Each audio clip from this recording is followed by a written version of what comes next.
Okay, so we have people about 30 more seconds to jump on.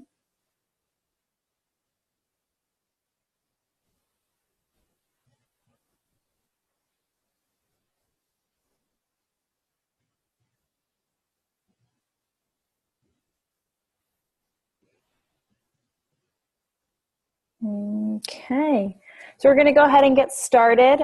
So welcome everybody to the Run Performance Nutrition webinar series we're doing monthly. I am your host, Lydia Nader, and I will be talking this month in August about hydration and electrolytes.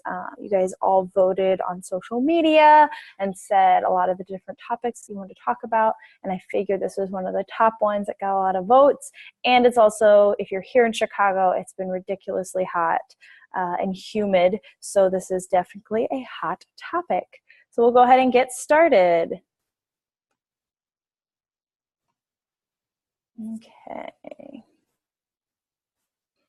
Okay, so what we're going to cover here in this 30 minutes together, we're going to cover why hydration is important for us as athletes, exact daily hydration for you as an individual, and what are electrolytes, what do they do, why do we need to know about them, why do we need to fuel with them, and then foods for electrolyte replenishment.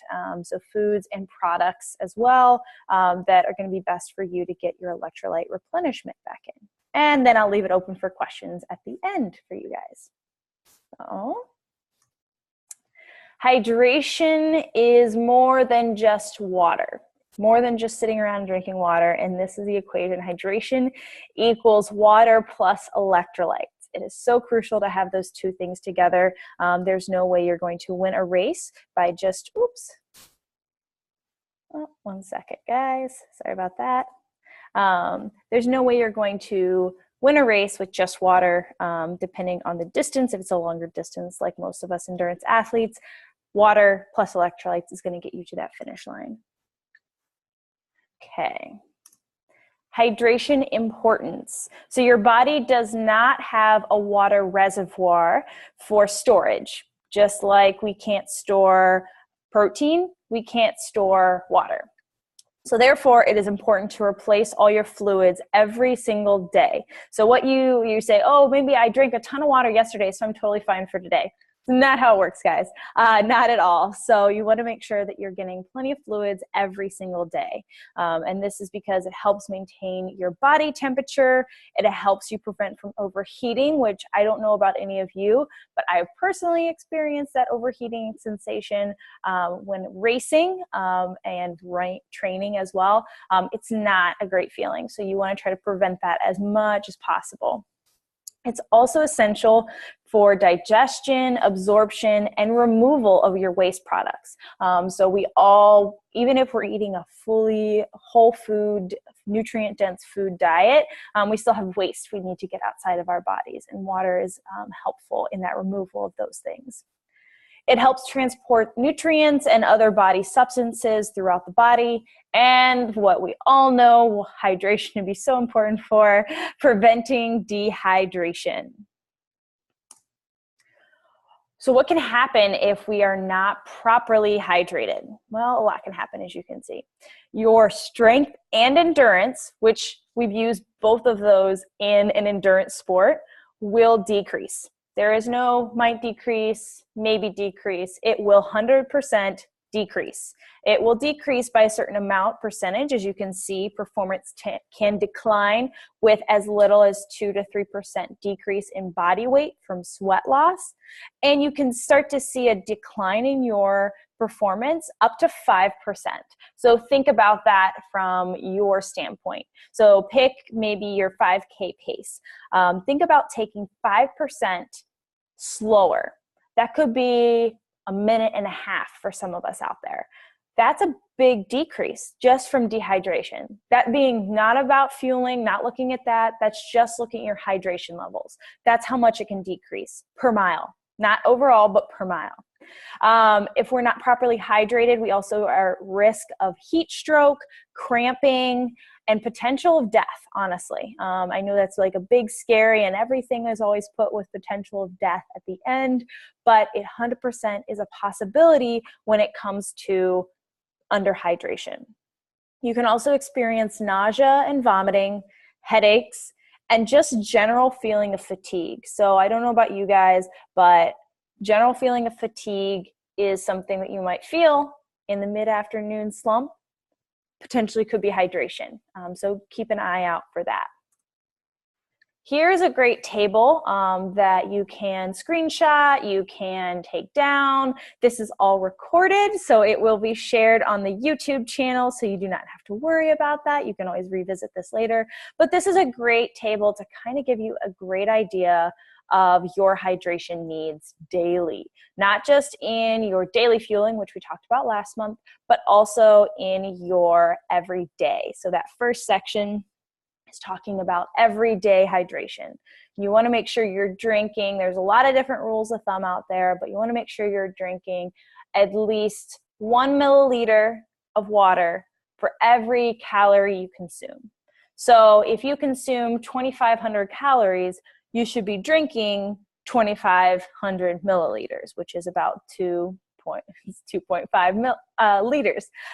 So that's a good range. A lot of times you might hear people say, you know, drink at least 2 to 3 liters of water a day. Some people drink at least a gallon. You want a little bit more than that. But that is a rough estimate when it comes to that. And that is always excluding your exercise. That is excluding whether you're doing a workout or anything like that. So now we go into the rest of the table. So 2 to 3 hours before training or a race or any sort of competition, you want to make sure you drink at least an additional 17 fluid ounces. So that's just getting your body ready, making sure you're topping off your hydration, all of those things. This could also be the point, the 17 fluid ounces, where you're intaking an electrolyte drink of some kind, which I will go over in a little bit.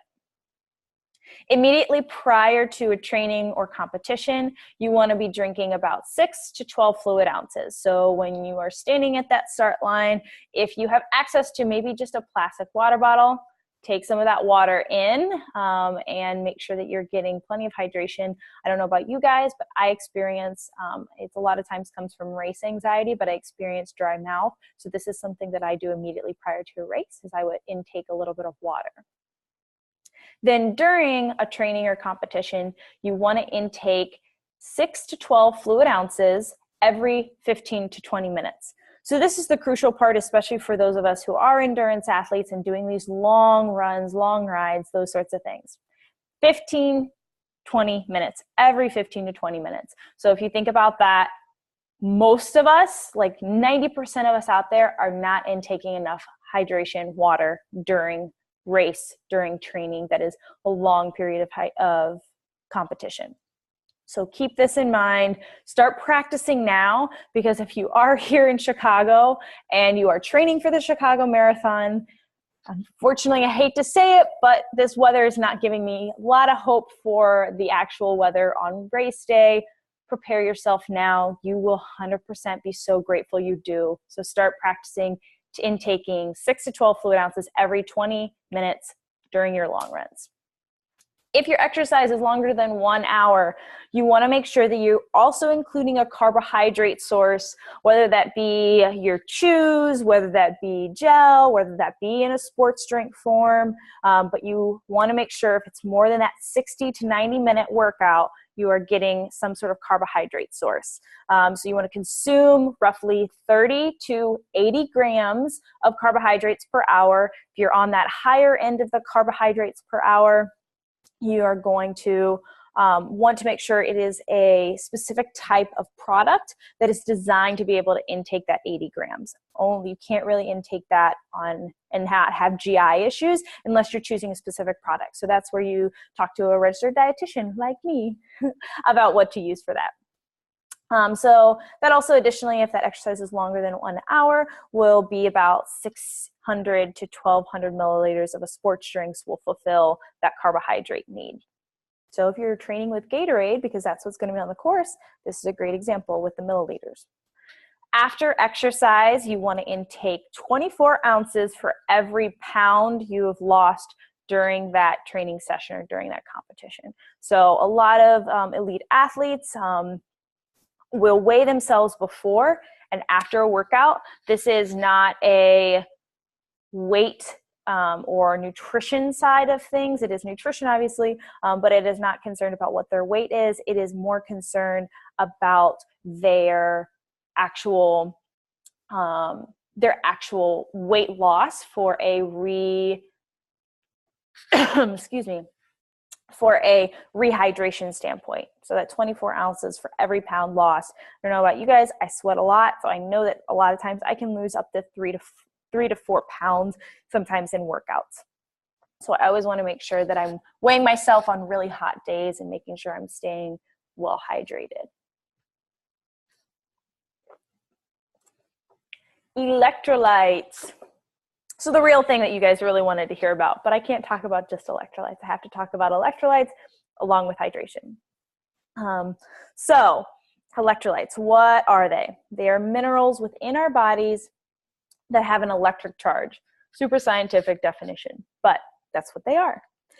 So they are going to be sodium, potassium, magnesium, calcium, chloride, and phosphate. There's another one that's bicarbonate as well, but not really as super crucial when it comes to actually hydrating in the moment. So we also, what do they do? Electrolytes, what do they do? They regulate our body functions as muscle and nerve functions and our heart rhythm and our blood pressure. So clearly they're very crucial, even just that first part. Muscle and nerve function is so important for us as athletes. I mean, that's literally what moves us forward and it propels us. So we want to make sure those function properly, and electrolytes is what does that. It also, electrolytes help with regulating digestion and proper fluid balance.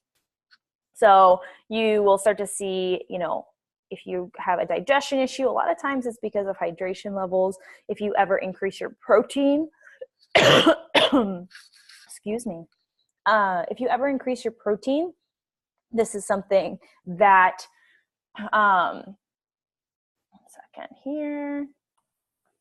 If you ever increase your protein, which a lot of us athletes should be increasing our protein slightly, you might experience some digestion issues. A lot of times when you increase your protein, you want to make sure you're increasing your hydration as well. And a lot of that is because of the electrolytes, because it regulates that digestion. Okay.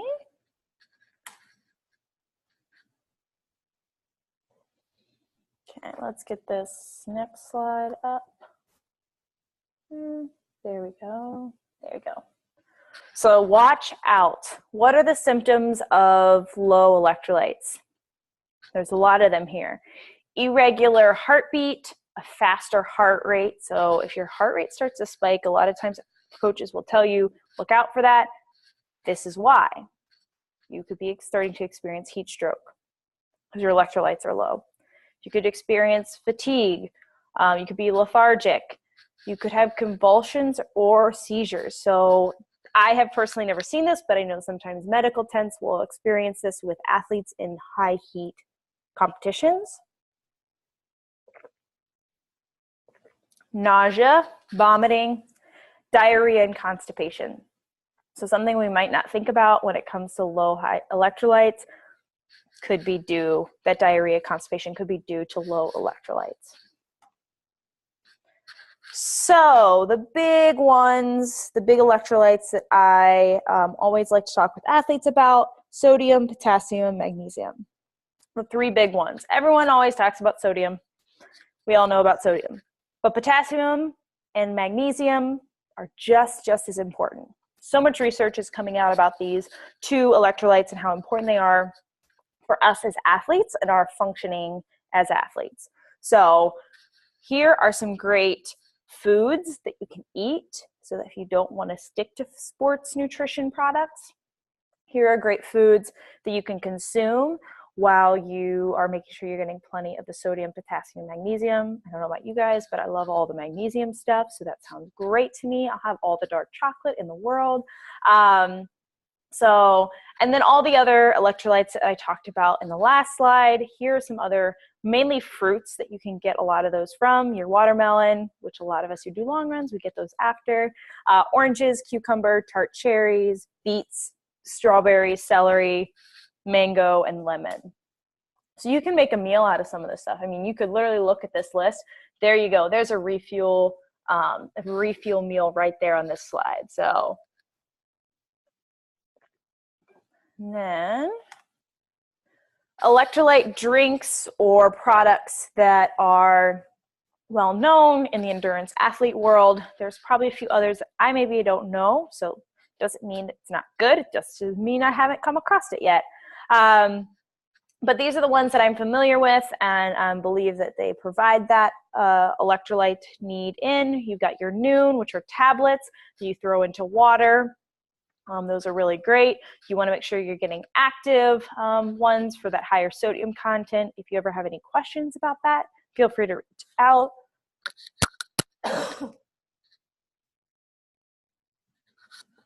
Clearly, I don't talk this much.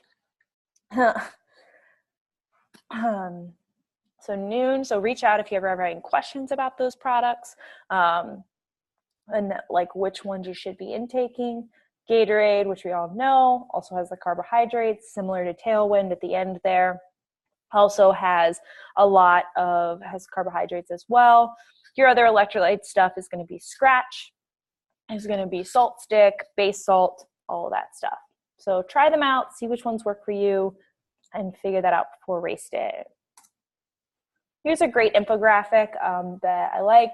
You lose your electrolytes when you sweat, so we have to replenish them. Just like in refueling your carbohydrate stores and your protein, you also want to make sure that you are refueling your electrolytes. So bananas with your potassium, peanut butter with sodium, calcium, which I mentioned as well. You can get that from milk products. We get a little protein as well. Magnesium, nuts, grains, dried beans can be a good replenishment of those electrolytes. Okay. So what do you do now? You know all this information. What do you do? You want to drink at least 2 to 3 liters of water a day, excluding the fluids needed for workout. So go back to that table that I showed you before. It's going to be a great one for you. Pick an electrolyte drink, powder, product, something that you can use before a workout. You want to make sure you're getting plenty of that in before workout. You can 100% preload just like you do carbohydrates. So find that product that you like and start using it. Tips for drinking enough water and electrolytes. Carry a water bottle around with you. Have it in your backpack. Have it at your desk. Have it in different rooms of your home if you want. Set a timer on your phone or your watch to remind you to drink throughout the day every 15 to 20 minutes. Oh, would you look at that? That is a great little reminder when you're in a workout how often you should drink. Great. So now we are on to questions. We learned about hydration. We learned about electrolytes and how you can intake enough to make sure you're getting plenty of those things. So now I will open it up to any questions that anyone might have. It doesn't look like we have any questions. But as always, feel free to reach out to me. I put my contact info on here, put my email address, my Instagram, Facebook. That's where I put any events that I have coming up. If you're ever interested in a free consultation, there is the website there where you can do that. And we can go over your specific needs. I do race day nutrition consultations. So feel free to reach out about that and we can set something up. If you feel like you maybe aren't getting enough electrolytes throughout a workout or throughout a race and you think it's hindering your performance, feel free to reach out. I really encourage that because the last thing you want is to put in all the training and all the work and then it's your nutrition that ends up being the thing that doesn't let you get you to your goal. That's why I am here. So feel free to reach out. And this is all recorded as a reminder. So this is going to be on the YouTube channel. You can go back, you can check it out. But thank you guys for taking time out of your busy day and joining me here for the August webinar. See you guys in September. Yep, that's right. Bye, guys.